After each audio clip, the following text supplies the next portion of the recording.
back to the MINDBENDER Mental Performance Podcast.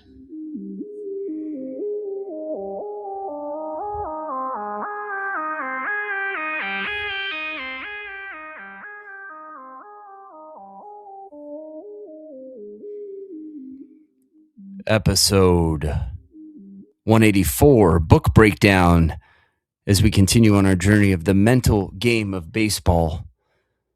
The great book by H.A. Harvey Dorfman. Chapter 7 today, confidence, a very top priority. Yes, this is the MINDBENDER Mental Performance Podcast. As I said, episode 184.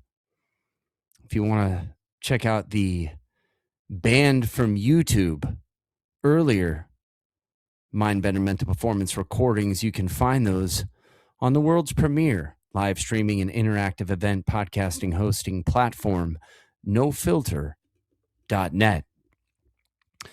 And it's nothing weird. The only reason they were banned is because I was using digital copyrighted music as the intro for the show until I developed one of my own that now YouTube does not ban.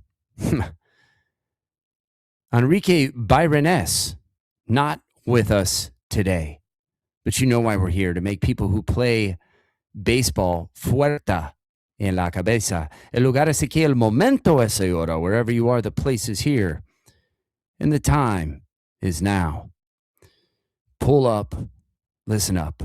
Chapter 7 is the great Harvey Dorfman grabbing you by the uni, and he's saying, if you want to last in this game, confidence isn't optional. It really is oxygen. Confidence is the name of the game. I love what he says, a very top priority. Not nice to have, not if you're feeling it priority. Because every player I've ever coached, from Little League to Big League, no name to Hall of Fame, eventually gets honest and says the same thing. When I'm confident, I'm dangerous. When I'm not, I'm a different dude. Confidence is the thing behind the thing. Confidence is the name of the game. You can have the tools, you can have the mechanics, you can have all the ability and talent. You can have a good swing and good stuff out on the island. You can pick it, you can knock a pocket, but without confidence, you don't use your stuff to the best of your ability. You play careful, you play hesitant. You start hunting outcomes instead of executing pitches. You start trying not to screw up instead of trying to win the pitch. Baseball is a game of failure by the numbers. If you can't face that possibility, if you're afraid to fail, confidence won't come to the timid and the fearful. That's the game. Telling you the entry fee. And if you want the promise, you got to pay the price. Confidence requires risk. You got to risk it for the biscuit. Risk means you might strike out, might punch, you might boot a ball, you might hang a pitch, you might get punched in the mouth on the scoreboard. And the confident player still steps in and attacks anyway. Not because he's fearless, because he's free. That's the part most players miss. They think confidence is a feeling instead of something you choose, act, and do.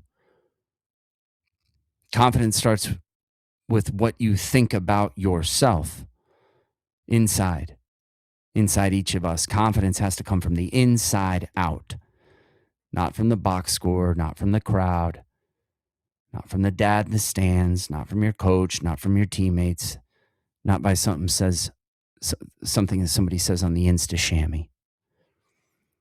Not in the coach's facial expression, not in the college scout or the agent behind the backstop. Inside out. And here's the separator. You may not be confident in your skill in this particular situation. Maybe you haven't handled this pitcher. Maybe you haven't loved two strikes. Maybe you're lacking a two-strike approach. Maybe you're coming off booting a ball. Maybe you're slumping. But you can always choose, act, and do confidence in yourself as a person. That's a grown man concept. Because when you know your worth isn't hanging on a single at bat, you're not giving your power away and you get your freedom back. When you get your freedom back, you stop squeezing the bat like it owes you in Uncle Ben's coffin. You stop pitching like you're trying to avoid embarrassment, and you do your job, which is to keep this pitch greater than any other pitch, to execute this pitch with 100% of what you got on the day to win that pitch. Not thinking about the future, not thinking about not fear, not the what ifs, not thinking about expectation, just execution, not thinking about comparison, just thinking about competing. There can be no future for the performer, only the present. If you're living in the future, you're feeding that monster. The biggest obstacle on the road to confidence is fear. Fear, F-E-A-R, false evidence appearing real. Fear of embarrassment, offers, errors, humiliation, the wrath of a father, the displeasure of the skipper, not making the squad, not making the grande ligas. Basically, the fear of failure. And then Dorfman, he talks in the book. He says, no one can make us feel like failures without our consent. Confident people and players never consent. That's it. The whole chapter in one line. You can fail at a task. You can punch out. You can walk a guy. You can throw it away and still refuse the identity label of I'm a failure. There is no failure. It's simply feedback.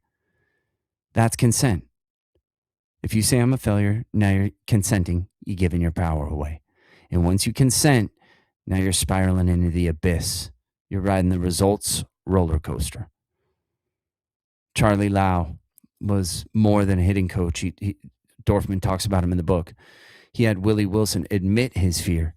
Big crowds, 3 deckies, big league atmosphere, bright lights, big city. And Lau told him this: admit and conquer. Because suppressed fear doesn't disappear. It just goes underground, and then it runs your physical performance. But you must be in control of yourself before you can control your performance, mentally, emotionally, then physically. And the body always tells the truth. Tight chest, heart palpitations, sweaty palms like my brother on his wedding day, cotton mouth, shallow upper chest, throat breathing, squeezing the bat, rushing the wind up, no rhythm, no pace, no tempo. Your body's waving the flag that says, we're in yellow lights and we're heading to red. Better slow down, better stop. It's the language. Like when you hear that fear self-talk, I gotta get a hit. I can't let him hit this. I gotta win this game. What's gonna happen if I don't? No, that's fear talking in disguise. That's the mind sprinting into the future, catastrophizing. And if you don't catch it, fear turns into the very thing you're trying to avoid, because fear and mistakes leads to making mistakes. And fearing to lose makes you play like a loser. So what do? We do what winners do. You interrupt the spiral. You recognize it, release it, and refocus. You get out of the box. You step off the bump. Create some separation. You be the witness, the observer. You notice it. Then you release it and refocus. Anchor down with the breath. Big, long exhale, big, long exhale. Inhale, exhale. Then you change the self-talk from outcome to function. Not don't strike out. It's not, see it early. Get loaded, be on time, hunt the heater. Not, I can't walk this guy. No, it's the pitch is going right there. I'm the one pitch warrior. Fastball going down and in. Hit the mitt. I'm the man. Not, I gotta get a hit. It's hit it hard up the middle. Shin pop this pitcher. That's keeping simplicity greater than complexity. That's keep this pitch greater than any other pitch. That's keep your process greater than your outcome. Dorfman doesn't pretend fear is bad. He says fear is a motivator. I say fear is fuel. It can work for you or against you. Everybody experiences fear. Athletes, singers, executives. Alex Honnold, free solo man, he experiences fear. The great ones don't prevent fear. They can't. They learn to cope successfully and eventually to control it, so it works for them. Fear equals fuel. Customato, Mike Tyson's boxing coach, and many elite level boxers worked with Customato. He says, fear is your best friend or your worst enemy. It's like fire. If you control it, it cooks for you, heats your house. If you don't, it burns everything down. And that's baseball, man. Fear can make you alert, sharp, present, if you manage it, or it can make you stiff, distracted, and tentative. It can bring fear, worry, tension, and self-doubt if it manages you. He talks about the ex-ball player named Mark Langston. He's a perfect example. Dude was terrified before his debut. Same kind of scared he felt watching Saw. But then what happened? He struck out the leadoff hitter and the fear left. Because taking action in the face of fear, showing courage, choosing acting and doing confidence, when you confront the fear fears you. Action kills the monster. Courage kills the monster. Fear is a monstrous liar. It tells you the situation is bigger than it is. It tells you you're not capable. It whispers unnamed consequences. It brainwashes you, man. And you built the monster out of imagination, and you feed it with fear of the future. But you starve it when you act anyway. Just like whoever has kids out there, just like or you were a kid at one point, just like a kid afraid of the dark. The dark isn't the enemy. We were born in darkness, right? Uncertainty is. And how do you kill uncertainty? You walk into the room, you turn on the light. Boom. That's competing. So I tell guys all the time, anchor down with the breath. Control, commit, compete. Keep this pitch greater than any other. Let it be what it is. Because when you function, you start stacking evidence, and evidence builds belief. It's a reality check, man. When you're uptight, you're emotional, self-made, a quick evaluation and handed you a first opinion. We're screwed. This guy's unhittable. If I fail, I'm done. I'm not gonna be in the lineup anymore. That's the emotional brain talking like it's a scouting report. Get a second opinion, man. You take the responsibility away from emotions and give it to your rational, neutral, unemotional self. Review the situation clearly. Reduce the difficulty to its actual size. Careful with the tempest in the teacup, man. The situation doesn't disappear, but the fear does. Right? It's like there's a story about a guy throwing serious cheese in an instructional league. One guy watches a pitcher warm up and starts chirping to the dugout. This guy's throwing some serious cheddar. He's selling fear to the whole team like he's getting a vig, like getting a commission on it. Then what happens? Boom, double in the gap. Long drive, backside trippy, reality check. Suddenly, his cheese can't be that serious. That's how fast your mind can flip when evidence shows up. But the pro move is not waiting for the evidence to bail you out. The quick reality check is nobody's unhittable. Dude was in instructional league too. Bullpen velo ain't game velo. Good. This is what I trained for. That's not fake positivity. That's perspective. That's mature self-talk. Make sure your self-talk is positive, productive, useful, confidence enhancing, and keep your learning greater than your experience. Experience is what happens out there. Learning is what you extract from it. And then there's the reliever to starter story. It's gold because it exposes something dangerous. You can gain confidence in a role and still lose perspective on reality. The kid in the book was an effective starter. He moved to a relief. He became confident, then got tapped to start again and panicked like it was the first day of kindergarten. Why? He dismissed reality. He forgot he had already done it. He was living on feelings, not facts. So the success in your past are more real than the failures you fear in your future. Bring those successes forward. Don't drag the fear backward. What's the worst thing that can happen, man? Something could happen. Okay. Catastrophize it all the way out, not to scare yourself, so you can see the truths in it. Usually you'll discover it's not going to destroy you. It might be uncomfortable, but it's manageable. Survival? Definitely. Likely? Maybe not. And then once you see reality, you can ask the grown-up question, what can I do about this? How can I use this situation to grow and improve and get better? Not shrink in fear. We're here to stretch, man. That's responsibility. That's player as a cause. That's mental toughness. Fear shows up, you don't surrender the wheel and give away your power and let it drive you off a cliff.